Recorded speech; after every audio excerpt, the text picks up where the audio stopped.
Sometimes, what looks like the worst thing in your life may become the best thing that ever happened to you. And sometimes, good fortune carries the seeds of disaster. This ancient Chinese story captures that paradox with striking clarity. It's called Sai Weng Lost His Horse.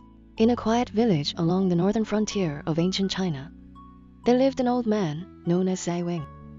He was calm, thoughtful, and strangely unshaken by anything that happened around him. One day, his only horse, a strong and valuable companion, ran away across the border. The villagers rushed to comfort him. "What terrible luck," they said. "How will you plow your fields? How will you travel? This is truly a disaster." But Sai Weng simply smiled and replied, "How do you know this isn't a good thing?" Months passed. Then one day, the runaway horse returned, but it wasn't alone. It brought back a magnificent wild stallion. Now Sai Weng had two horses.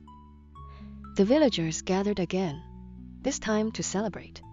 "What wonderful luck," they said. "You've doubled your fortune. Heaven has rewarded you."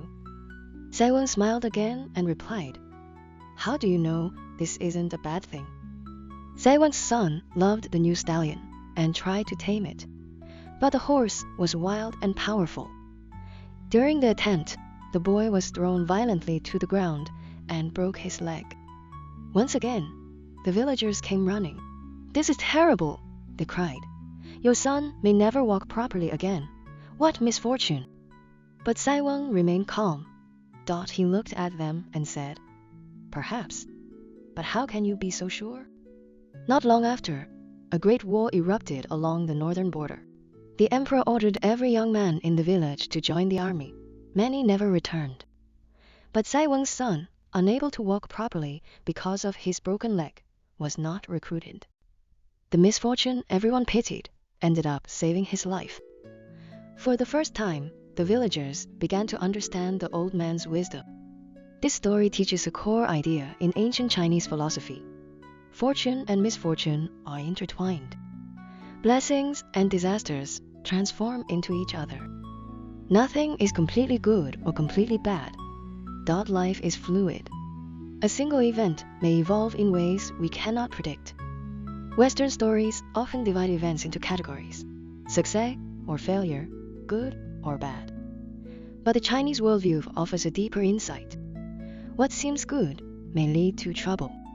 What seems bad may open a path to survival. And the meaning of events changes over time. Sai Wen's power was not in controlling fate. It was in controlling perspective. He didn't know the future, but he understood uncertainty. 2,000 years later, this simple story still speaks powerfully to modern life. When something bad happens, we panic. When something good happens, we assume it will last forever. But life is never that fixed. Sai Weng teaches us to stay steady in both gain and loss, because no one truly knows what comes next.